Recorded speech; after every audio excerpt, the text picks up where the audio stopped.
Na aula de hoje, vamos dar continuidade, né, à prática de primeiros princípios, e a ideia aqui é, antes eu vou discutir um pouco sobre a questão do cronograma do curso, né, e das atividades que a gente vai estar realizando em seguida, nessa semana e na próxima semana. Bom, o que a gente havia programado, né, particularmente, né, no início de outubro, no mês de outubro, na verdade, a ideia é que a gente pudesse estar encaminhando essas discussões sobre a parte da escala de nano a micro, né? Então, envolvendo a parte de primeiros princípios e a parte da dinâmica molecular. E a gente teria também fazer algumas atividades relativas a esses dois pontos, né? Que seria a discussão sobre a Wikipedia, que a gente vai realizar na próxima semana, tá? E a discussão, uma outra discussão quanto aos projetos, que a gente vai, já vou comentar como vamos dar andamento, né, em relação a ao desenvolvimento dos projetos em si, né? Alguns projetos já estão bem delineados, outros ainda a gente precisa definir melhor, né, qual que vai ser o escopo e quais ações que vamos estar realizando a partir do mês de novembro, né, quando a gente introduz a meso em macro escala, né, e ao final de novembro para dezembro seria o desenvolvimento e apresentação dos projetos. Tá? Bom, ontem eu acabei fui notificado quanto a esse decreto que estava mudando a data, então isso não estava previsto no nosso cronograma, e esse feriado, que seria do Dia do Funcionário Público, ele está sendo transferido para o dia 30, né? E a minha proposta de mudança aqui de cronograma é a seguinte: eu corrigi boa parte dos relatórios, mas ainda não todos, então, mas eu só vou disponibilizar quando eu tiver corrigido todos. Eu imagino que eu consigo fazer isso, passar para vocês no sábado, né? E aí, para que não haja nenhum prejuízo em relação a qualquer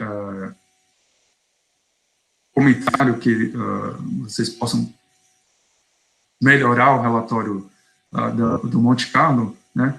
A minha proposição é que a gente possa mudando a data, né, da entrega desse relatório. Então, eu vou entrar aqui na série de o que estaria mudando em termos do cronograma, né? Então, na próxima quinta, no dia 29, eu vou estar dando o colóquio do Instituto, e vai ser sobre o assunto que a gente vai estar abordando na semana seguinte, a parte de aprendizagem de máquina e também algo ligado à parte da física perceptiva. Então, todos vocês são convidados a estar participando do colóquio, né? O colóquio é uma atividade no Instituto que a ideia é que, de fato, possa estar divulgando de uma forma mais geral, né, as várias frentes da física.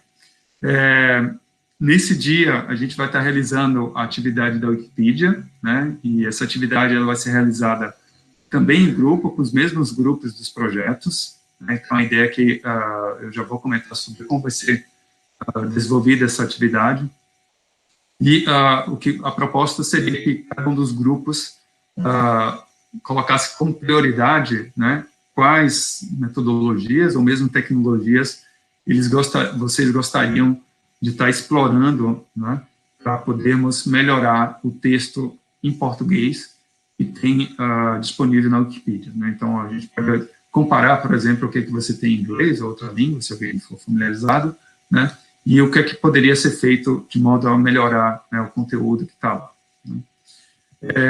Dia 30, por conta desse decreto, então não vai haver aula, né, isso não estava programado originalmente, né, a ideia é que a gente pudesse estar trabalhando a parte dos projetos, né, mas como, por conta disso, né,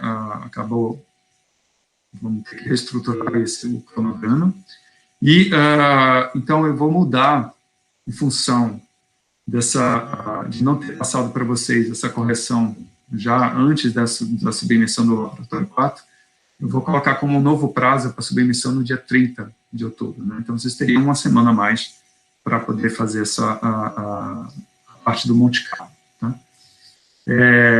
E quem já submeteu, se quiser fazer mudanças, você pode ressubmeter quantas vezes você achar interessante, respeitando, obviamente, o prazo que está sendo estipulado lá. Então, no dia 5 de novembro, a gente tem a discussão, que vai ser na semana seguinte, né? A gente tem a discussão dos projetos, né? Então, amanhã, durante a parte da atividade da Wikipedia, a gente vai discutir um pouco sobre esses pontos. E, finalmente, no dia 6 de novembro, a gente vai trabalhar a parte de aprendizado de máquina, né? Com tanto a apresentação, como também, né, a prática relativa ao aprendizado de máquina, que a gente vai realizar em 2 formas. E vai ser importante estar colocando essa data, porque parte do que a gente vai precisar, né, para essa atividade vai requerer as informações que vão vir de cálculo de primeiros princípios, né, que é o que vocês vão desenvolver como laboratório 6, né.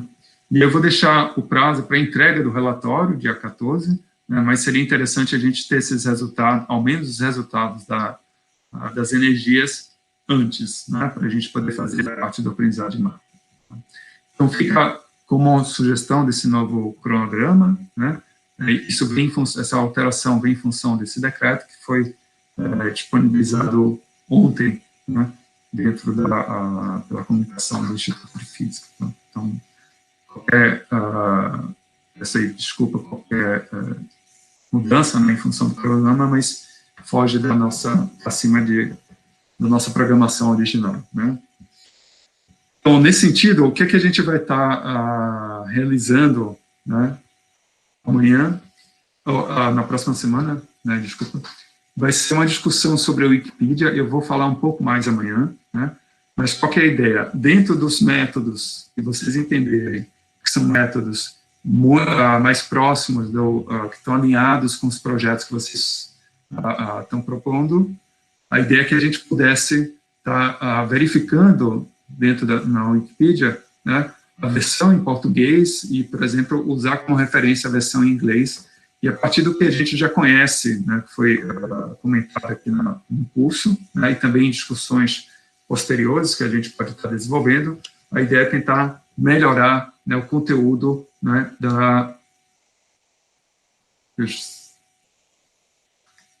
melhorar o conteúdo, né, do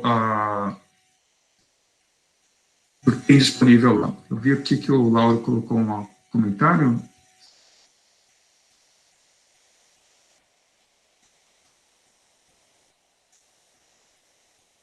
Sim. Lauro, a ideia é você poder estar trabalhando da mesma forma que foi feito o cálculo, o relatório da dinâmica molecular, né? No sentido que a gente apresentar uma metodologia e aqueles resultados, né, o procedimento que foi colocado, né, e aqueles resultados esperados ao longo, né, do desenvolvimento da atividade, né? Eu não sei se seria essa a sua questão. Senão você pode colocar, eu deixo aberto o microfone, vocês podem estar colocando, se alguém tiver mais alguma dúvida, pode fazer.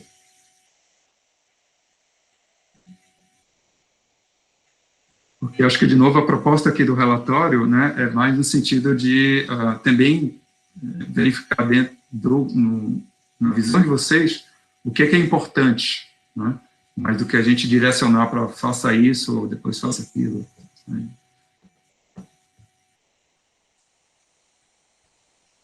Responde a sua questão?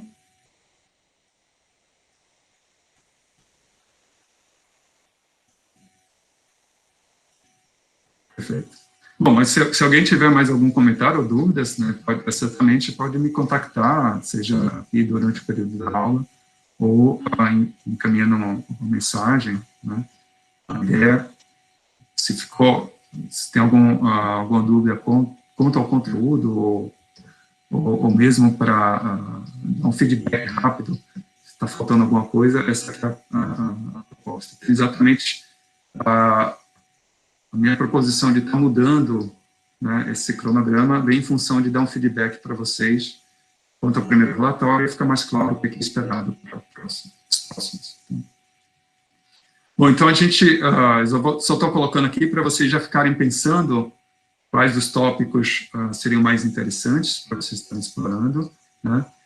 Amanhã a gente faz a definição de, para cada equipe, cada projeto, qual qual tópico vai estar tratando, né, e revisando. Certamente pode ter escolhas similares, né, aí eu vou fazer um papel de curadoria para poder estar definindo em qual direção a gente vai estar encaminhando, tá bom? Bom, então vamos dar sequência ao laboratório, né, de cálculo de primeiros princípios, onde a gente vai estar explorando a parte da teoria do funcional da diversidade, né. O que nós fizemos na última aula foi um primeiro ensaio com o sistema silício, né, que é um sistema clássico para esses cálculos, e clássico no sentido de um sistema referência, né, que a gente normalmente usa até para testar máquinas, testar compilações e testar os códigos, né. O que foi feito foi uma exploração quanto à convergência, né, das ondas planas e também dos pontos K, né. E só relembrando o que a gente vai fazer aqui de novo, né, a gente, a partir de um arquivo de entrada, vamos usar o pw.x, né, que é o arquivo executável do quanto expresso, e ele vai nos fornecer uma saída da qual a gente vai poder estar extraindo algumas informações importantes desses sistemas. Então, o que a gente vai fazer hoje são 2 pontos. O primeiro é que vamos obter algumas propriedades estruturais, né, bem como algumas propriedades do ponto de vista da estrutura eletrônica do silício, né, e na sequência a gente vai fazer o caso do alumínio, né. Então, com isso a gente vai poder percorrer diversos sistemas com naturezas eletrônicas distintas, né, e como poder extrair essas informações de uma forma mais direta, né. Bom, como as práticas, então a gente vai continuar com a questão do silício, né, em seguida o alumínio, e eu vou comentar amanhã, né, quanto à atividade em si que vai ser realizada para o caso do cálculo de primeiros princípios, né. Então, a ideia é que cada um possa estar contribuindo com alguns dos pontos, né, que a gente vai construir uma curva da energia em função da distância entre 2 moléculas de metanol, e essa informação ela vai ser usada como dado de entrada para a gente fazer uma prática usando a aprendizagem de máquina. Então, com isso, a gente vai usar a aprendizagem de máquina para obter um potencial interatômico, e aí você fecha o ciclo em termos dos cálculos moleculares, né? Então, você consegue fazer um cálculo de primeiros princípios, né, obter quem é esse potencial interatômico e realizar uma dinâmica molecular, né, a partir desse potencial. Bom, o que é que a gente já comentando, né, o que é que a gente vai estar fazendo hoje?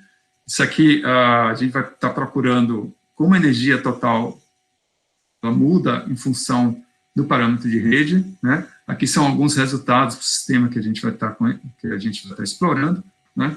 E o que a gente vai tentar comparar exatamente, né, o parâmetro de rede e o book models, né? Então vamos ver se concorda com os resultados experimentais e concorda com outros tipos, né, de cálculos, né, com outras aproximações ou outras funcionais, né, que foi extraído desse artigo aqui. O artigo que, na verdade, dá origem ao código Siesta, né, que serve como a proposta em você poder fazer um cálculo onde você tem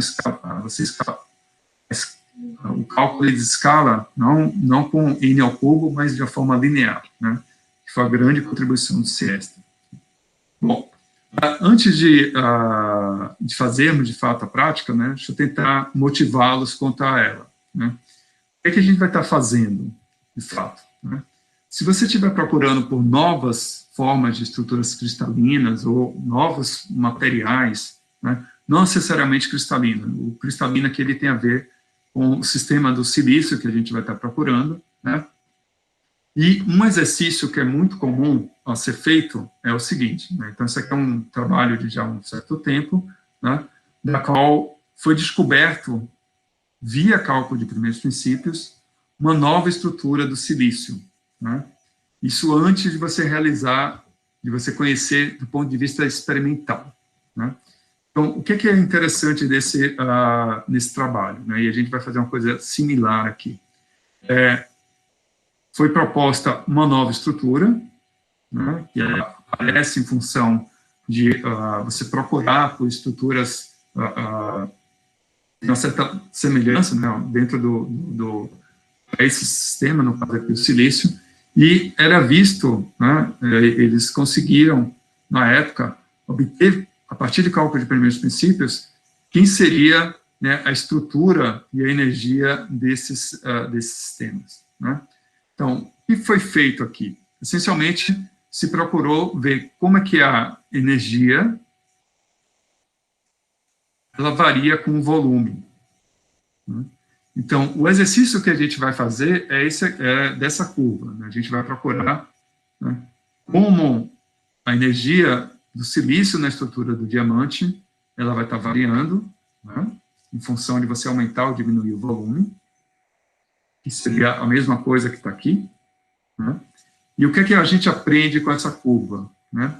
A gente aprende não só onde vai estar o mínimo, né, qual o valor do parâmetro de rede, do volume que minimiza a energia, então a gente conhece do ponto de vista estrutural quem que é esse valor.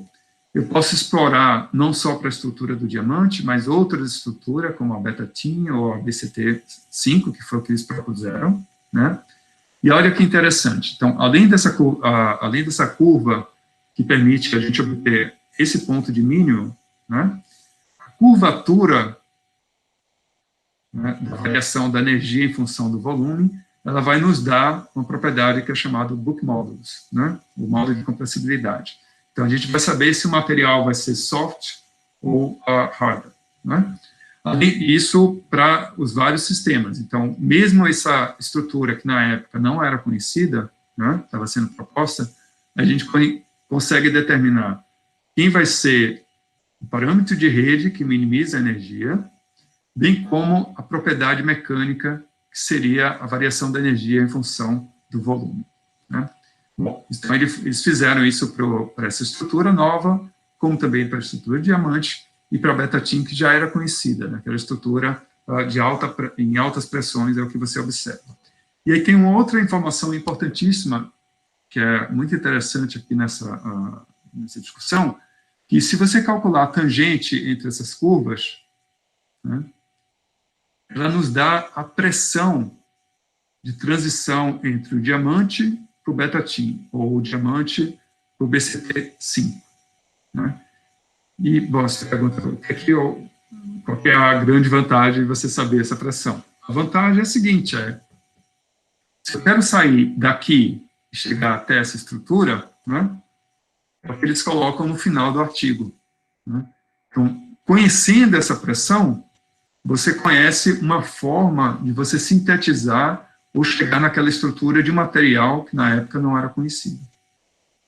Então, só com esse exercício simples, vocês vão ver que a gente vai levar não mais do que o cálculo em si, né, vai ser muito rápido, mas ele vai ser super rico em termos da física, né? Então, a gente vai conhecer como é que quem é o parâmetro de rede que minimiza a energia, como é que é a propriedade mecânica e também a propriedade termodinâmica, né, se você estiver interessado em estar calculando, né, o Laura fez uma pergunta, se você lembrar de termodinâmica, Laura, essa variação é essencialmente a variação, né, é a definição de pressão, então, os potenciais termodinâmicos, né?